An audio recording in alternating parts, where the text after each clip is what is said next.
Malam adalah wilayah yang tak pernah sepenuhnya kita miliki. Ada detik-detik di mana dunia seakan berhenti bernafas, dan kegelapan mengambil alih setiap jengkal ruang. Disitulah, makhluk-makhluk yang tak lagi terikat tubuh dan nalar manusia bangun dari tidur panjangnya. Selamat datang di kisah Malam Jahanam. Malam ini sebuah cerita yang berasal dari daerah terpencil di tepian rawa, di mana seseorang pernah berhadapan langsung dengan horor yang tak seharusnya dilihat manusia. Horor yang hingga kini masih memburu desa itu, dan mungkin kembali berjalan pada malam ini.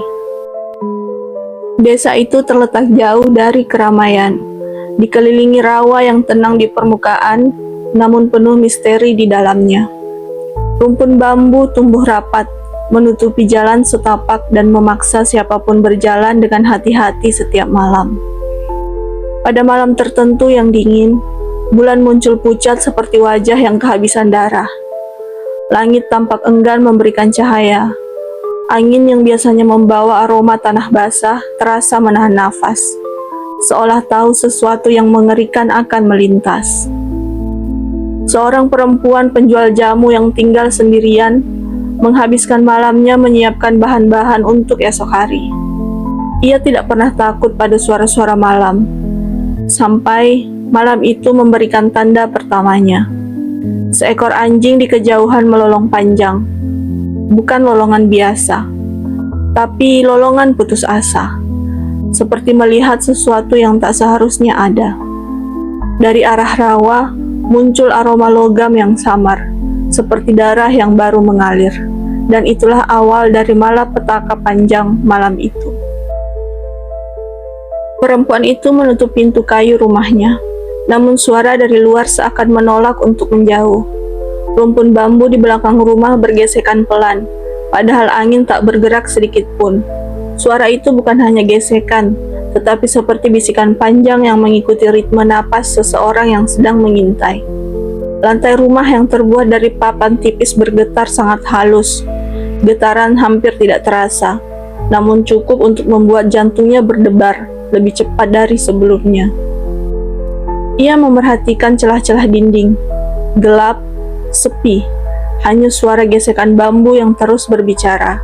Semakin lama semakin jelas, terasa semakin mendekat. Dalam sunyi itu, bau amis semakin mengisi udara. Tidak ada alasan bau darah segar muncul di tengah malam dari arah rawa, kecuali satu kemungkinan yang selama ini dianggap hanya cerita lama untuk menakut-nakuti anak kecil. Tetapi malam itu bukan malam biasa. Suara ceplak-ceplak muncul dari tanah berlumpur. Suara seperti sesuatu yang basah, menyeret dirinya perlahan menuju desa.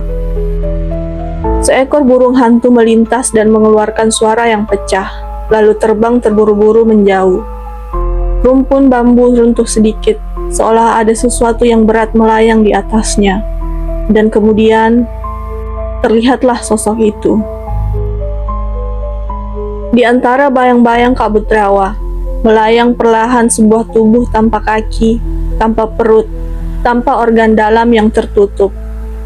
Organ-organ itu menggantung bebas, berayun lembut, meneteskan cairan gelap yang jatuh satu persatu ke tanah. Rambutnya panjang, kusut parah, menutupi sebagian wajah yang pucat dan dingin seperti mayat yang baru diangkat dari air.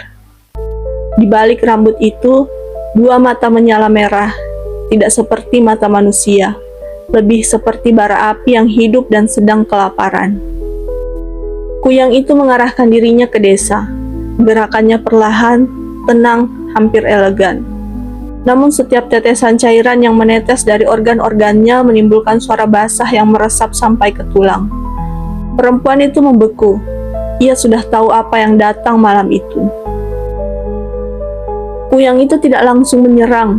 Ia mengitari rumah-rumah kecil di desa, mencari siapa yang masih terjaga, siapa yang paling mudah dijangkau. Bambu kembali bergesekan, namun kini terdengar seperti seruan nyaring yang memanggil-manggil. Seakan pohon-pohon itu sendiri memberitahu keberadaan makhluk tersebut. Perempuan itu memadamkan lampu minyak. Rumahnya menjadi gelap total. hanya diterangi sedikit sinaran bulan dari celah genteng yang sudah tua. Namun, dalam gelap itu ia bisa merasakan kehadiran makhluk itu. Atap rumahnya bergetar. Kayang-kayang bambu di luar mulai membungkuk, dan kuyang itu perlahan turun, menempel pada atap dengan organ-organnya yang berayun seperti akar tanaman berdarah. Cairan hitam menetes di sela genteng, menimpa lantai, mengalir seperti huruf-huruf gelap dari dunia lain. Perempuan itu menahan nafas. Denyut jantungnya menjadi begitu keras hingga ia takut makhluk itu mendengarnya. Kuyang itu bukan hanya mencari, ia berburu. Ia mengitari rumah kecil itu seperti pemangsa yang telah menemukan mangsa yang paling mudah. Setiap sudut rumah diperiksa dengan teliti, dindingnya yang tipis, celah angin, lubang kecil dekat dapur. Bambu di belakang rumah bergerak ke kiri dan ke kanan secara aneh, seakan sesuatu yang tak terlihat sedang menyusuri batang-batangnya. Udara mendadak menjadi dingin, menusuk hingga ke tulang belakang. Perempuan itu merapatkan diri pada dinding, menghindari tetesan cairan yang mengalir dari atap. Cairan itu mengeluarkan aroma yang membuat tengkuknya merinding. Di luar, kuyang kembali melayang tinggi, mengitari rumah seperti bayangan terkutuk. Matanya merona merah, berputar-putar di kegelapan. Ketika kuyang hendak menurunkan dirinya untuk memasuki celah atap, sesuatu terjadi. Seekor ayam jantan yang biasanya diam sampai pagi, tiba-tiba berkokok panjang dari kandang belakang.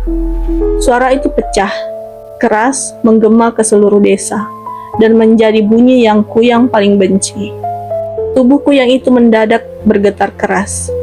Mata merahnya meredup sesaat. Organ-organnya meliuk tak stabil, seperti terbakar oleh cahaya yang belum muncul. Ia mundur perlahan, semakin jauh, semakin tinggi. Ayam itu berkokok lagi, dan kuyang itu melayang mundur ke arah rawa, meninggalkan jejak dingin yang panjang di udara. Perempuan itu akhirnya berani menghirup nafas dalam-dalam, namun tubuhnya masih gemetar, seakan jiwanya baru saja terlepas lalu dipaksa kembali.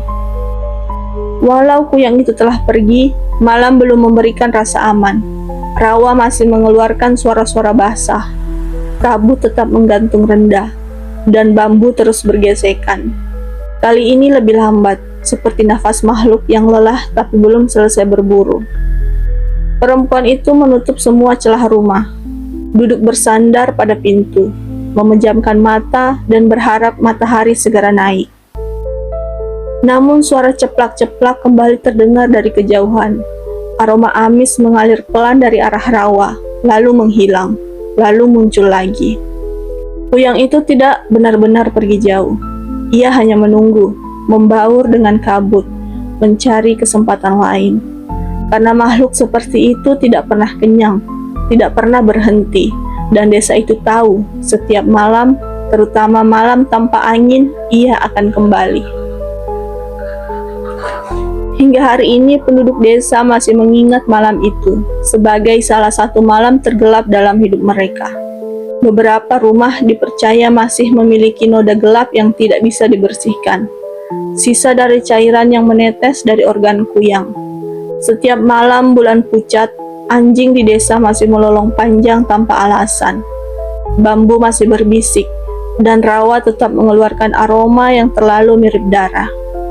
Demikian perempuan itu. Meski selamat, tidak pernah lagi bekerja pada malam hari.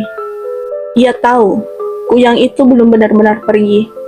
Ia hanya menunggu seseorang lengah, menunggu tubuh manusia yang masih hidup, menunggu malam yang tidak dijaga. Karena di tempat-tempat sunyi, di desa yang terpisah dari dunia luar, di antara kabut dan bambu, tidak semua makhluk berjalan dengan kaki. Demikian kisah malam ini, dari sebuah desa yang hilang di balik kabut, dari bayang-bayang yang seharusnya tidak pernah terlihat manusia. Kita telah menyaksikan bagaimana kegelapan menyimpan rahasianya sendiri. Di sesi kisah malam jahanam, tidak ada cerita yang benar-benar selesai. Setiap malam yang sunyi menyimpan ancaman baru.